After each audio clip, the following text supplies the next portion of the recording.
Good afternoon, everybody, and welcome to this meeting of Wiltshire Council's Electoral Review Committee. I'm Councillor Ashley O'Neill. I'm chairman of this committee. We have on Teams with us today, by the looks of things, Councillor Jackie Lay and possibly Councillor Ian McClellan, but it doesn't look like Ian is fully connected yet. He says he's on hold. And Jackie, you are, of course, aware that you're not able to participate in any voting, and given that you're remote, but obviously otherwise, please feel free to contribute to the debate. And then in the chamber, in terms of members, it's myself, Councillor Alison Bucknell, and Councillor Ernie Clark. Okay, we'll get straight into the agenda then if we can. So item 1 is apologies. Kieran, do we have any apologies, please? I'm hoping we do. Yes, we've had apologies from Councillor Thorne, who's still unwell, I believe, Councillor Bear-Pilling, Councillor Grant, Councillor McLennan and Lay, who are with us online. And no other apologies? No. Okay. Oh, sorry, did I mention Councillor Oatway? We have had apologies from you. You did not. Okay. Okay, we will note those. In minutes of the previous meeting, they are in the agenda pack there on pages 5 and 6. That was from the 15th of August. In the summer, I, of course, wasn't here to chair that. Councillor Gavin Grant chaired that on my behalf. Do I have any comments on those minutes? Jackie, Ian, Ernie or Alison? No. If we're happy, Nothing from me. If we're happy to approve, can I have a proposer, please? Yeah, Alison and Ernie seconded. All those in favour? Yes. You're not allowed to vote, Jackie. How's Alison? Well, I didn't. You just said I couldn't vote, so I didn't want to get involved. We're just going to turn you down a little bit. You're a little bit loud in the chamber. Sorry.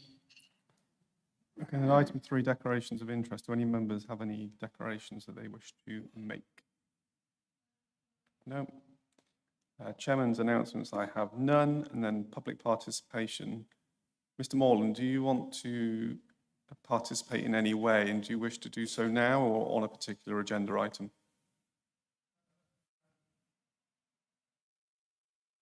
I'd come to listen to what had to be said about the agenda item on the Community Governance Review 23-24. Okay. But I hadn't asked to speak. Okay. You haven't got you don't wish to make a statement at this stage or anything? No, thank you. Okay.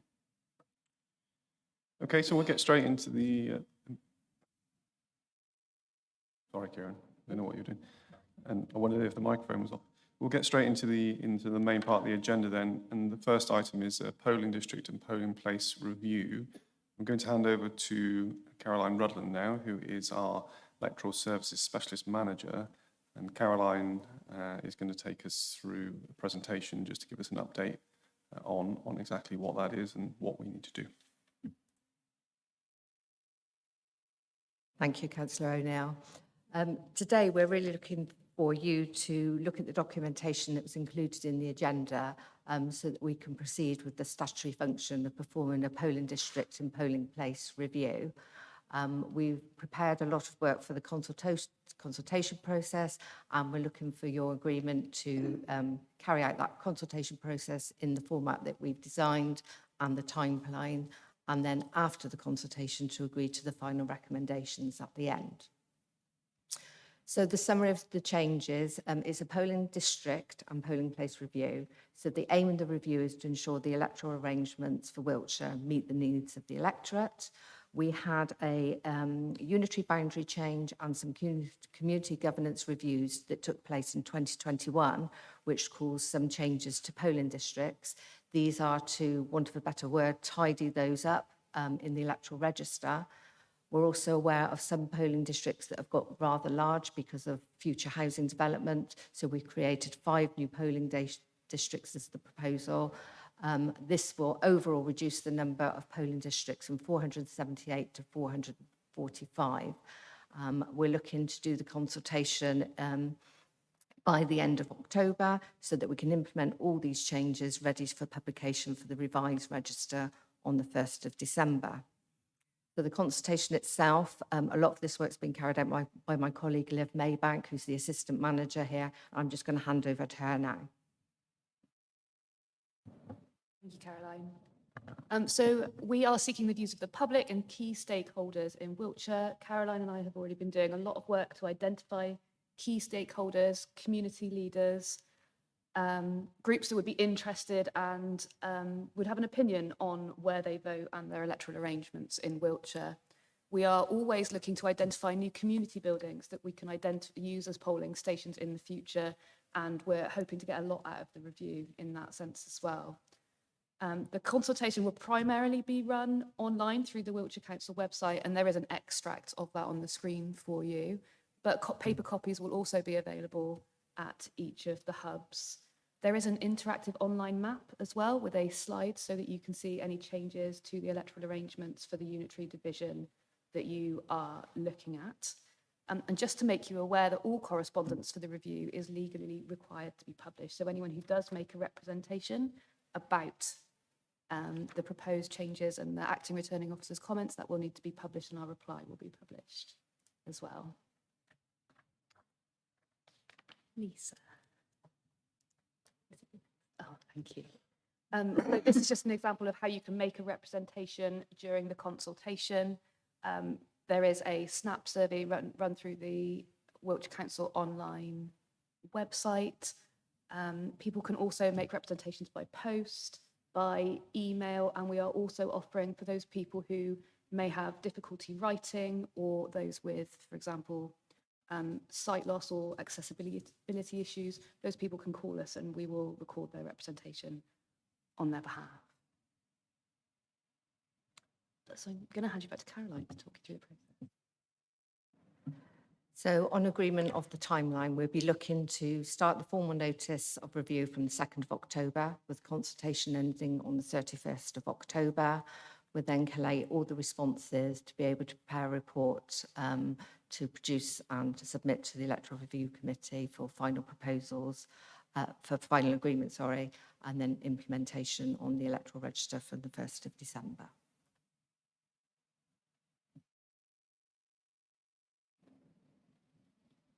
All done? Yeah, thank you. Thank you very much. That's very, very helpful. I mean, I think some might say that this is potentially quite a dry subject, but I actually think it's so important. Where people vote is a huge sort of part of democracy, and making sure that people can get to a polling station, place that is accessible to them is really, really key. And we hear quite a lot from council members about sometimes that people say, well, if for whatever reason, through various changes that have happened over time, that they might have to travel a long way to go to a polling station, when actually there's something much closer to them. So I think it's really, really important that we encourage as many people as possible to take part in this process, because it is so important. And also as a committee, we have to do our job in making sure that our members in this council also are aware, particularly through area boards, so that we can capture those anomalies. I think I just had the one question, and I think I possibly know the answer to this. So we'll see what you come back with. But we've obviously, as a committee, and recommendations that have then gone through full council, have made some changes that will take effect in 2025, particularly around the Cowan area, is where the most significant changes are. Will those changes be included in this review as part of that? Because when I had a quick look at some of the Cowan stuff in the appendix, it looked like it was very much as it was. But in the rural parts of the Cowan community, there are some quite significant changes. So just wondered what will happen to those, because presumably for the elections in 2025, something has to happen. I'm just not quite sure what. Yes, thank you for that. Yeah, it's an ongoing cycle, really. So this is the main review that we needed to do, and it was overdue. We're required to do it by law anyway, but we're constantly review those areas. So as we tend to have a programme of community governance reviews, we'll be able to look and include those just for those particular areas or any areas that are identified that come out sort of during the year. We can include those onto a rolling programme and just look at those specific areas. Some areas, it might be that we can't necessarily do it before an election if we were only advised of those changes immediately before, but we can consult on those afterwards. But yeah, so it'll be a rolling programme. And now if I open it up to other members, I think Jackie had her hand up first. So Jackie, do you want to come in? Yes, I mean, to a certain extent, Ashley, you did mention sort of some of the concerns I've got, which are to do with, you know, the accessibility of these polling stations, not just how you get in and out of them, but where they are and whether people can get to them. And I would have thought that although we can ask the public and the public will have their view, it is pretty logic that if we know there's a large housing estate somewhere and they have to travel by car to get to the polling station because there's no buses, that's not suitable. So I noticed that on pages 172, 173, 174, there's some information on the locations of sites, because I was wondering whether they could be in an adjoining authority, and according to those pages, they could be. And also it mentions on those pages or nearby those pages that if you use a school, it's free of charge. So I'm not quite sure how that works with our academies, because they might not be willing to let people come in to vote free of charge to the council. So presumably we need to pay them for that. The consultation period is fine, except it does seem quite short notice for all our area boards to feed that back through to our towns and parishes, and for them to then report to their meetings, because quite often their meetings have occurred before our area board meetings. So it's the next cycle before they can respond. And the other question I wanted to ask was that, will each of our councillors get a personal invite to look at their personal area, to ask them to respond, so that we do know what our councillors have got to say about the suggestions that we have on that long list of different polling areas and districts. Sorry, it was quite a long, lengthy bit. Jackie, I'll pick up on the last 2 points that you made, the one about area boards and consultation, and then whether each council will be asked specifically to comment on their area. I think both those 2 bits, I take your point about obviously the area board cycle and them being able to have a formal meeting, but there's nothing to say that we can't issue a briefing note, to members to ask them specifically to look at their areas and to encourage their town and parish council representatives to feed into the process. We don't need to sort of wait for those meetings. We've got all the tools at our disposal to make sure that we can communicate effectively what the plans are. Sorry, can I interrupt on that? Because we're not far off from the 4th of October. So even if we sent a briefing note out now, if it hits a parish council, I mean, I know with my parish council, their next meeting will be the 2nd Monday of October. They will receive the briefing note stroke information. They will discuss it, and they may not make a decision until they've gone back the following month to say what they all think.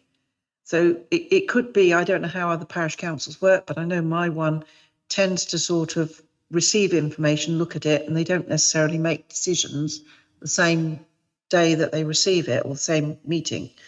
So I'm just wondering if we're going to have any sort of relaxation on the responses back on the 31st of October. So it would be useful to know if they're going to allow that. Okay, maybe if we could hear from Caroline on what scope there is for slippage in timescales, if members are concerned. I mean, it'd be interesting to hear what Alison and Ernie have got to say on the matter as well. And Ian as well, if he can hear us, although he says he's still on hold. Yeah, thank you. The timescale is set as it is to allow us time to put those changes into the register, because we have to publish, if we're going to do it, we have to publish them on the 1st of the December register. If there is a time lapse, then we'd have to stick with the existing polling districts, and then we wouldn't be able to publish the register until the 1st of December next year. So there would be that delay if we want to extend the consultation period. So, And then presumably if there were a general election, that would mean that that would have to take place based on the old polling districts? on the or current on ones, the, yeah, on the sort of yeah, the current, yeah, old yeah, current ones? yeah, Yeah, and which with the current given the- polling station scheme as well. So, Given the sort of scale of changes potentially and the things that, that we want to improve, yeah, that actually probably isn't a desirable outcome. So, Jackie, whilst I take your point, in an ideal world, we'd have months and months and months for consultation for people, well, not people, but town and parish councils to be able to go through the cycles to submit their responses. I think it's more important that we get this updated register published on the 1st of December, especially soon as we are expecting a general election next year. It could even be May, who knows when that is, rather than sort of adding more time into the process and then ending up with potentially a worse outcome. But I'm interested to hear what Alison and Ernie have got to say. Ernie? Thanks, Chairman.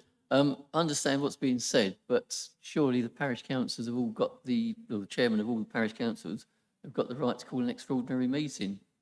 So it's not really They do, great to respect. I don't see that as a problem. And anyone can also respond in a personal capacity as well. If there's a member of a parish council that knows of a particular anomaly or an issue they wish to raise, they don't have to do that through the parish council. So I'm personally less concerned than Jackie is in that respect. Alison? Yeah, I think there's a few things here. One is that this shouldn't actually come as a surprise to the town and parish councils, because I believe that you've probably addressed this through the town and parish council forums and warned them it was coming, potentially, ? Also, the point that Ashley was making, I'm not sure that he's, looking at his face, I'm not sure he's 100% convinced with the answer about calm without, etc., because those were agreed quite a while back, weren't they? So the calm without changes should be reflected in this round, because they were agreed much earlier this year. Correct, Ashley?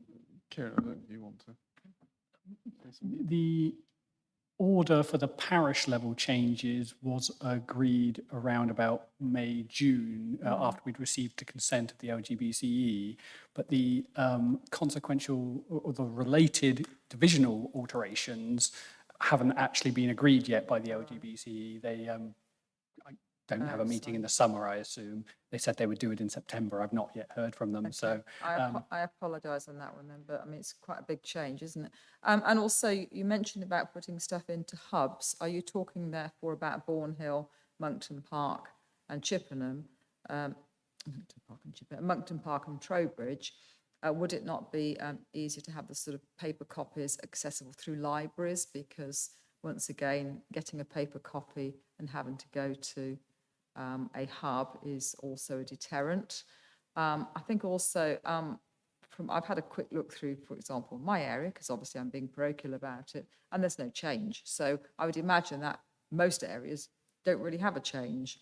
There is a limit to the number of community spaces that are available, and mostly it's the ones that have always been available. So, I mean, obviously from your own point of view, you will know where the changes are.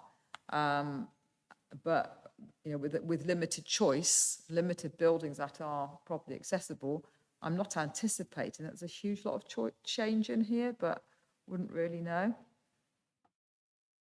Thank you. Yeah, there's not so many changes on the polling stations. It's more the polling districts that we've done just to sort of either amalgamate them, tidy them up, ready for as it is currently, so that we can run the elections on those registers for next year. So I think really the key thing is that we need to get our members, our elected members, need to get their act together. Really says something else then, and make sure that we all respond on that, because we should know our areas and encourage our own parish councils to at least take a look at it, even if they don't have an opinion. So we've got a huge part to play in this, really, as members. So it really needs to be pressed home through the members' briefings and through our group discussions, Ernie. with your independent group as well, that we need to really respond on this pretty quickly and encourage others so to do. Yeah, I quite agree. I mean, that's our role. We need to go out there and make sure that people are aware. It's Can I also just make you aware that as part of councillor engagement and general engagement throughout the communities, there is going to be a comms pack and a comms toolkit. So we have got some select social media messages prepared for you to share. There will be press releases. So all of that information will be available to councillors after the briefing note has gone out, should you wish to use that material to promote responses to the consultation.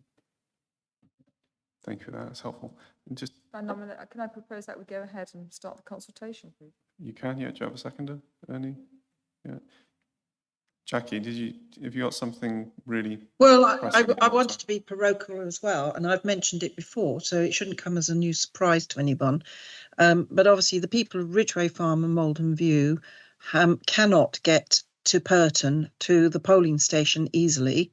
There's certainly not enough parking for all of these people to arrive by car. And therefore, I know that at the last election, I did ask what the turnout had been from that area, and it wasn't high, which, you know, it might be to my benefit, but democratically, that's not fair. They need a polling station that is convenient for them within walking distance or even on a public bus route, which means that the question I've asked in the chat is who identifies these new locations, and do they need to be agreed and found before the beginning of the December when you obviously are going to do the register? Because I would suggest that we look at Peatmore, which is across the boundary in Swindon. There are pubs there. So there's a pub there that possibly could help. Or we use the community centre that Swindon uses when they do their elections. But I don't know how we do that without coming into a bit of conflict with an election on the same day. Or we've got the Ridgeway Farm Academy, but I don't know what work you want me to do. If you want me to go out and do the legwork and knock on the doors and find the location, let me know. But, you know, I can't obviously do it at the drop of a hat. So you do need to tell me, am I the one that's got to go and find that location, or are the officers going to do it? Jackie, I think the best thing you probably do would be to email Caroline, you know, just and make the points, and I'm sure Caroline, you'll be able to advise Jackie on the best way forward. It's probably best that we don't try and go into the sort of the detail of that today. Alison, did you want to make a final point? I just wanted to make a stupid comment, and I always encourage people that don't have access to vote by post because it's by far the easiest and the best polling station you can possibly have is your own front room. Yeah. Right. I agree, but you know, they don't all do that, do they? Yeah. Thanks, Alison.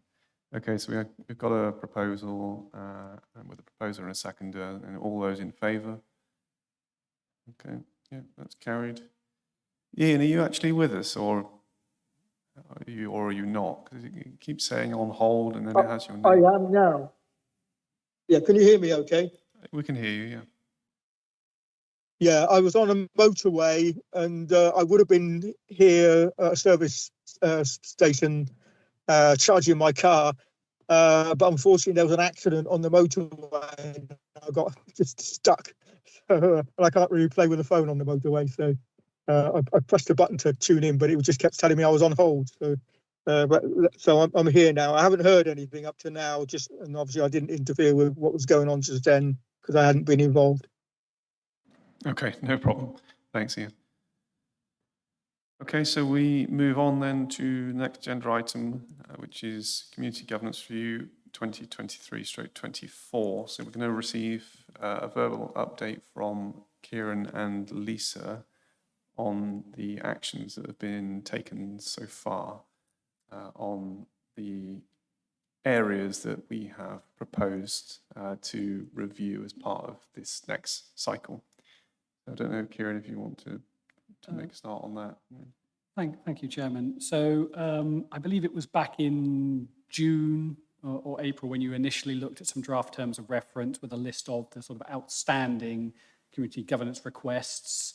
some of which had been submitted many, many years ago, pre-2021 elections, and you approved those to be included in the terms of reference, subject to confirmation of whether they still wish to proceed in some cases. And a number of them did withdraw their requests. So the Marlborough merger proposal or takeover proposal, depending on how you look at it, of Southern and Preshute was withdrawn, as were a number of others. So the total number of requests is actually relatively low. The terms of reference list, and Lisa will go through the sort of draft information sheets which were about to be published. But the terms of reference were published on the 11th of September. We're preparing a briefing note to go out, and the parishes involved have been informed of that, but we're preparing a briefing note to go out to the public along with a press release. The website has been updated, so there'll be more material coming, and that will include details of any pre-consultation surveying period, the sort of draft timeline for consultations in the new year, depending on when you agree any draft recommendations. The terms of reference also cover off the sort of limited scale reviews around Laycock and Rowden in Chippenham, that sort of Rowden Hamlet area, and as was discussed at the last committee meeting with North Bradley, the sort of line between the divisions there. It also includes the ability for any late sort of anomaly corrections, as we put it. So as per the sort of polling district review, one of the comments which was already received back from councillors about a polling district, it in fact crossed the line of a unitary division, so they couldn't make that change. That can be added to the list to look at seeing if you want to make a recommendation of a unitary change to the LGBC there. And so there may be quite a few of those that are identified, as some in Chippenham, some in Salisbury. Before I pass over to Lisa, there had been a number of areas where councils had expressed an interest in submitting a request, and if they had, we would circulate them round to the committee members to agree. There was stuff in the terms of reference to allow that about including them, but none have emerged at this time. Chute and Chute Forest had suggested they might wish to pursue a merger, but we've heard nothing further since then. And I was alerted the other day that Avebury Parish Council might be interested in asking for some additional councillors. Again, that hasn't been received yet. If we do, and there is time for you to consider that, there is scope, assuming for the director to include those. But I can now pass over to Lisa to talk through a little of the detail of the requests that we have received for specific areas, and what data is included on those. Thanks, Karen. So we've got 9 sheets to start off with, and as Karen said, we may add in extras as we go for little anomalies.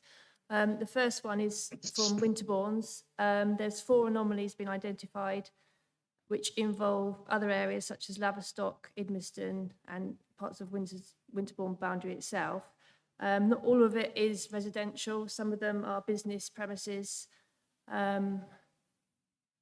They've also provided a selection of maps which show each of their 4 areas identified. They haven't done any local consultation with any other parish councils at the moment because they understand that our process incorporates that. So we don't know what the take is from the other parish councils at the moment.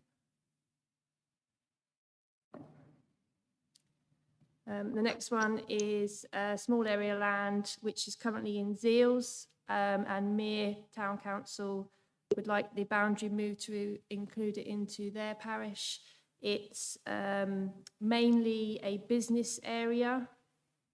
Their initial request didn't state there were any residential dwellings in there, but as we've looked at the map, there are 2 residential dwellings that appear to be in a section of land there. It's Hillbrush, what do they call it? Hillbrush Factory and Hillbrush Visitor Centre. I think there's some planning permission for that area as well. So we don't know how Zeals Parish Council feel about that either at the moment. The next one is North Bradley and Trowbridge. So this was a request, this came from a request from North Bradley, and they wanted to revisit the exact boundary lines in some other areas, I think the committee decided to restrict the limit the review to a specific area around Woodmarsh, following the 1920 review, where the committee made it agreed resolutions. Yes, you'll recall at the meeting we had in June, I believe it was, where we discussed the practicalities of potentially, if there was a case for a larger area to be transferred back, would the LGBC consent, because their development has been much slower than anticipated, and therefore it couldn't be warded within the Trowbridge-Drynham division as it stands, and therefore, even if a good case was made, you would have to amend the division at the same time, and would they agree to that when it would cut off? They obviously, I have been in communication with them, they obviously don't commit one way or another, but they do say if it reduces the variance, which is already beyond the sort of variance they're looking for, they would be more unlikely to, which was the reason why at that meeting went for a more limited one. I should have kicked off, by the way, by mentioning that there are dates that have been put in holds in your diaries for sessions with affected parish councils and unitary members, which Lisa will be organising for October for these areas, so that you can engage with them as part of the information gathering process. Sorry. Okay, so yeah, so far we've contacted the parishes involved in the papers from 1 to 4, and the anomalies start from the paper 05. Salisbury haven't contacted those yet, so we haven't contacted everybody. The next one, information sheet number 4, is for Laycock Chippenham. This was part of the 1920 review as well. It's been requested that the precise boundary around the Rowden Lane is have another look at this, see if it's possible to adjust and improve the local governance and community cohesion for the communities that are involved around the Rowden Lane area. And then we go into the anomalies which have been put to us. So Salisbury, this has been put to us by a division member. It only involves 2 properties. One is currently in the Milford ward, is believed to be should be in St Francis, and the other is in St Francis, should be in Milford ward. So it's just the way the line is currently drawn needs readjusting. The next one, Rawwood and Bassett. Elections put 2 anomalies to us. One is regarding a single property, Hookers Gate Cottage, and it sits in Rawwood and Bassett, but its associated farm area connected to the property is in Brinkworth, so the boundary line splits it. The other one involves 2 properties, 101 and 103 Broadtown Hill in Broadtown, which are split by the boundary. One sits in Broadtown and the other in Cliff Pipard. Next is Chippenham, has been put to us by the division member. It's an anomaly to do with Ray Close. I'm not sure how many houses there, but some houses are split between 2 divisions, so Pewsham and Hardens and Central, and believe that they should all be in the Pewsham division. The next one is the Colne area one, which is around Low Lane, and the new development there, the previous new boundary line that was agreed by the committee, if you go back up to that development picture there, Kieran, it's actually cutting through the new development. So that we've been asked to look at that again so that we encompass the whole of development within a single parish or division. And then lastly is a Trowbridge area one put to us by a division member. And it incorporates a couple of properties. We're not sure how many yet. In Frampton Court, which should be in Trowbridge. Oh, they're currently in Trowbridge Grove ward, but should be in Lambrock division, it's believed. Yes, this one, the ones marked in yellow, they face onto Frampton Court, and the bits to the left of them are actually like the outbuildings of properties off White Road Park. So although they look like they're all part of the same area, which is presumably how the line got drawn, These ones are part of the Studley Green estate, and the other ones are not, was the view of and that both division members supported that, but you will make a judgment in due course.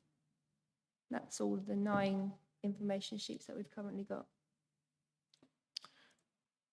Kieran, anything else you want to add?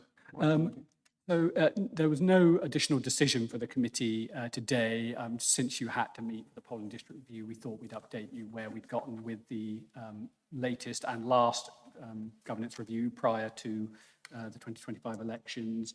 And just to highlight that there is still time if you or other members spot something that looks not quite right, somewhere for that to be included.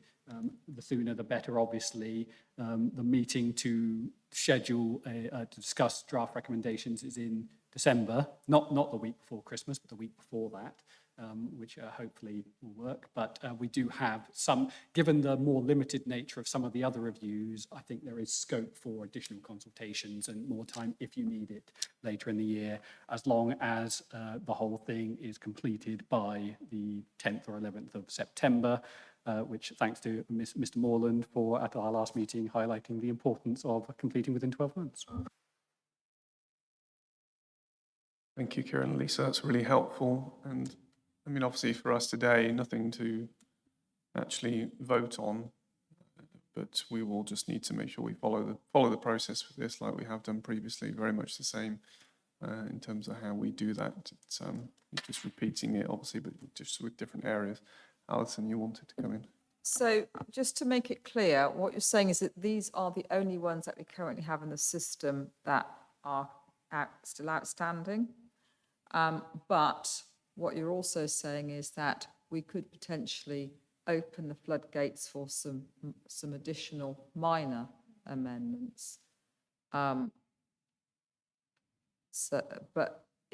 they would have to be done in a certain timescale in order to take effect at the next election. Yeah. So I'm just wondering about the wisdom, really, of it opening up the floodgates again. I mean, I've got several in my division which really don't feel right, but I've not bothered with them because I didn't really want to create extra work. But you know, if we do those, are we going to potentially create lots of work? Do we know really how big it's going to be? It's a good question. I suppose if people suddenly come up with like they want a 200, home housing estate moving parishes, that's probably a bit late for that because we've already kicked things off. The terms of reference would allow that if it got in immediately, but beyond that, it would be a struggle. And theoretically, if all members identified a number of anomalies, that would add a lot of work. However, you might feel, even if it was, say, a couple of dozen minor changes added, the level of consultation would be much more limited. The sort of meetings you'd have with the parish councils involved could probably, be done online, maybe. So could we potentially say, for example, I mean, there's a property that is in Ashley's ward, which is only accessed through my ward. And you know which one I mean, I think. Yeah. And it makes no sense because they can't get anywhere else apart from through my ward. And I've got a few other ones that are really stupid. But I would expect me to go out and speak to those people and say, look, this doesn't really make sense. Would you feel better moving into a different division? If we said to the members, if you want to bring anything forward, then you need to have gone and done that legwork first and actually had those conversations and sort of got consent to bring it forward, then that is a lot less work for us in the initial stages. Yeah. So, presumably what we would have to do, ideally what we would say is if a member wanted to bring something forward, that they would have spoken to the properties concerned and also to the relevant parish council themselves before they even submit it as a suggestion. Yeah. I think if we were having this conversation 2 years ago, I think it would be a good idea to go out there, 2 members proactively and say, go and do the legwork and find anomalies and bring them forward so that we can consider them. I think if we were to do that at this late stage now, it would we realistically be able to get them done in time for the next election? Possibly not. So I think probably unwise to sort of advertise that too widely. Of course, if somebody does spot one, then we think we can deal with it, you know, within this current round and in time for the next election, then great. But otherwise, I would just caution us. Yeah, and going that's too what far. that's where I'm trying to get the balance. I- Do we actually go out there and say to people, this is actually available, or do we deal with what we've got and then be less proactive and just try and get all this lot done, because it's still a huge amount of work for you, rather than inviting more work at this point in time, because it's not totally broken, it's just not right. Yeah, I think it's a good point, because there is an additional factor here about you'd make a judgment call as a committee on the sort of, I suppose, urgency or severity of the fact that it's in the wrong, quote, division, but also anything that would lead to, would require a change in division is, if it's in a town area, then it's also likely we need the LGBT's consent just to make the parish level change. There may be ones where we don't need their consent to make the parish change, but for all of them like that, if it's crossing the division line, we would have to they would seek their approval, change the divisions. And it may well be, if we send them a list of 10 divisions where we want to make minor changes, they are fine with that. They have made the previous changes you've suggested, but if you suggested 50 divisional changes, they might say, sorry, no, that's only 8-9 months away, and that's a bit too much. So that is a factor you might want to factor in. It's like, well, people can put in a request, but that doesn't mean we're going to do it. Yeah, my view is I think it's probably a little bit too late in the election cycle to be getting Yeah, too much into that. I just think we need to take a view on that. I mean, I'm not fussed either way. If they come up, fine. But if yeah. I wouldn't suggest that we go out as a committee and proactively say to our members, please go out and look for anomalies, because there will be, no doubt, hundreds and hundreds that you could look at. Yeah, you and I will have a little bum fight over some of ours. Yeah. Yeah. Ernie, did you want to add anything at this stage? No. Okay, fine. Yeah. Okay, I think we're pretty much there then. Just bear with me while I just unlock the computer and pull up the rest of the agenda.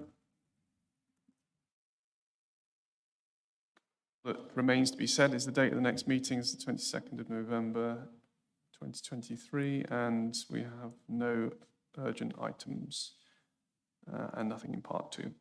So we're done. Thanks all. Thank you. I am back, actually. Thank you, Chairman. Thank you all. Thanks, Ian.